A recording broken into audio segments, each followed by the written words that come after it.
Bonjour et bienvenue dans un nouveau numéro de Patsy fait des interviews à distance avec en invité aujourd'hui Céline Guise. Bonjour Céline, Bonjour Patsy.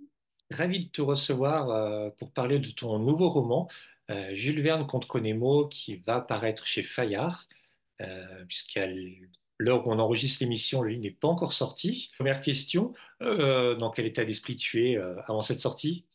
Mais je suis très heureuse. C'est vraiment, en fait, c'est l'aboutissement d'un travail que j'ai réalisé avec Fayard aussi, d'une aventure que j'ai menée avec eux. Et donc, un livre, c'est toujours assez émouvant de voir qu'on arrive au moment de la libération, c'est-à-dire au moment où on va le présenter au lecteur. Et moi, je suis pas très inquiète. J'ai l'impression d'être toujours à la veille, tu sais, de Noël, au moment où je vais ouvrir mes paquets, un peu aussi excitée, quoi, comme une enfant. Alors, avant de parler du livre en lui-même, c'est un polar historique. C'est voilà, c'est ton style, tu es connu pour ça. L'histoire, justement, c'est ce que tu aimes en plus de l'écriture de base ou... J'ai toujours aimé l'histoire et autant le français. C'est un peu le drame de ma vie, c'est-à-dire il fallait choisir à un moment donné où allait mon cœur, quoi. Et je me suis dit, j'enseigne, j'ai enseigné, j'aime beaucoup l'histoire, mais le bonheur avec l'écriture, c'est aussi que justement, je peux raconter des histoires avec l'histoire. Et ça m'a toujours plu aussi. On écrit sur un personnage existant comme ça. Quel est le travail de recherche que tu as fait? Alors ça, c'est un travail, ça commence déjà par la psychologie de l'auteur qui transparaît à travers, même si c'est souvent un narrateur effacé, mais voilà, connaître un petit peu son œuvre. Ensuite, ça a été lire des ouvrages de spécialistes, hein, d'auteurs qui avaient aussi, qui s'étaient attaqués à Jules Verne pour le connaître dans sa psychologie. Faire une approche des lieux où il a vécu, ça c'est le travail qui est pour moi le plus passionnant, c'est-à-dire aller dans les endroits, sa maison, la maison à la tour. Je fais pas mal j'appelle ça de la prospection en fait. J'y vais, je me promène, je prends l'ambiance des lieux, je note plein de choses sur des petits carnets.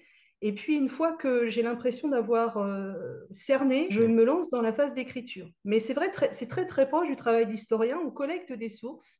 Et puis après, je rentre chez moi et je prends tout ce matériel-là pour pouvoir en faire une histoire. D'accord. Tu en avais déjà lu? Tu connaissais un peu son œuvre avant ou... Oui, alors j'ai découvert Jules Verne lorsque j'étais enfant et un peu clouée au lit parce que j'ai eu une pneumonie à l'âge de 9 ans et à l'époque on bougeait pas, on restait un mois au lit et je commence à découvrir, après avoir lu tous mes petits livres de la bibliothèque rose et verte, ceux de ma sœur, je découvre Jules Verne dans la bibliothèque de mes parents et je suis fière parce que j'ai l'impression de lire et je lis un auteur pour adultes. Donc c'était un vrai coup de cœur déjà à l'époque D'accord. Et qui t'a suivi. qui m'a suivi, voilà. Cette histoire, voilà, c'est un polar historique avec un trio d'enquêteurs. Oui, Il y a notamment Jules Verne, il y a le journaliste, alors que je ne dise pas de conneries, de l'affût. de la Oui, de et le l'affût. commissaire Chastagnol, Oui.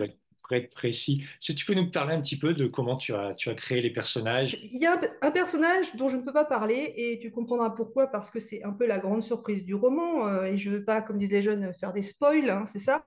Mais on va parler un petit peu de Gaston Chastagnol. Le nom de ce personnage m'est vraiment apparu en faisant une balade sur la baie d'Auty. En me baladant dans cette baie, je tourne la tête et je vois un monument à la mémoire de Gaston Chastagnol. Et là, je trouve que ce nom est magnifique. Je suis à la recherche d'un nom pour mon personnage et je me dis qu'est-ce que ça sonne bien.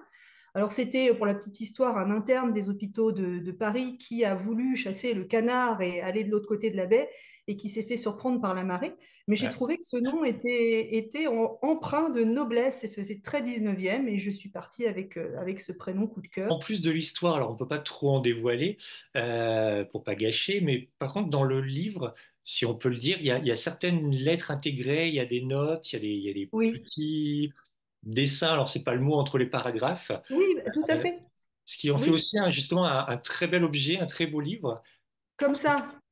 Ah, en Voilà, fait, tu exactement. Il y a vois, des voilà. petites choses Ah, à ça, c'est mon l'intérieur. travail. Ça, je suis très fière de moi parce que Oui, alors, je t'ai dit que j'avais deux passions, le français et l'histoire, mais il y en a une troisième qui m'a toujours poursuivie, c'est les arts plastiques, le dessin. Les trois premiers, les couvertures, c'était moi. J'étais graphiste d'accord. de mes propres couvertures et j'aime bien jouer en fait avec les images, l'imaginaire. Donc là, on a par exemple sur cette une carte que j'ai réalisée moi-même, une main de voyant avec un œil à l'intérieur et puis je me suis même amusée à faire des petites taches d'encre à l'intérieur parce que le meurtrier une fois qu'il a signé Nemo, il Yes. ajoute une tache d'encre rouge. Donc, il y a tout un travail sur la forme et j'étais très contente que Fayard me suive dans mes fantaisies. On va dire, j'ai D'accord. très Bah oui, avancé. ça apporte quelque chose, justement. C'est pas habituel. Oui, bah, en fait, moi je suis une grande lectrice. Moi j'aime beaucoup la surprise qu'on peut avoir avec certains romans où je me dis mais là c'est formidable, quelle fantaisie a tel auteur. Et j'avais envie aussi de surprendre le lecteur parce que j'oublie jamais que de l'autre côté de nos mots, il y a un lecteur qui a envie Ouais. de passer un bon moment et d'être plongé dans un univers un peu comme quand on regarde un bon film, une bonne série sur Netflix. Le livre maintenant doit offrir un divertissement total et jouer avec la forme, quelquefois, ça peut briser certaines contraintes de l'écriture quand on a des descriptions qui sont nécessaires un peu trop longues et qu'on sent qu'on va perdre le lecteur. Tout à coup, on le réveille un petit peu je pense que c'est ça le travail d'un auteur, c'est essayer de comprendre les enjeux du roman et d'offrir un spectacle immersif, un peu à la manière d'un réalisateur. Maintenant que tu as fait cette forme de roman en intégrant un personnage existant, on va dire, est-ce que tu aurais envie de renouveler l'expérience? Je sais pas, un autre livre avec Jules Verne ou avec un autre Alors, personnage? bah écoute, il est prêt, j'attends de Ah, voir voilà, il est prêt, il y a quelques corrections encore à faire. d'accord. Je suis un peu comme une magicienne, j'ai toujours un livre dans ma manche, c'est ce que je dis. Ok. En fait, je n'aime pas être prise au dépourvu, que ce soit dans la vie ou que ce soit dans mes vies professionnelles ou bref, dans mes loisirs. Donc, j'ai toujours un peu d'avance et j'ai poursuivi avec Jules Verne parce que tout naturellement, je me suis beaucoup amusée et j'ai eu envie de continuer à m'amuser autant sur le deuxième opus, on va dire. Voilà. Je le lirai avec grand plaisir à sa sortie.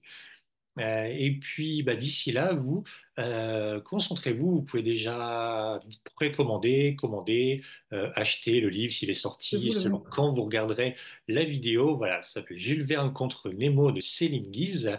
Voilà, tu peux le... Bah, cette fois-ci, on y est arrivé. Et voilà, je vous le conseille. Vous passerez un très bon moment, un très beau polar historique. Merci beaucoup, Céline, d'avoir accepté cette Au interview. revoir, merci, c'était avec grand plaisir. Ben, on se retrouve très bientôt avec un autre invité, un autre sujet. Et puis, n'oubliez pas de lire, c'est important. Bonne journée. Au revoir.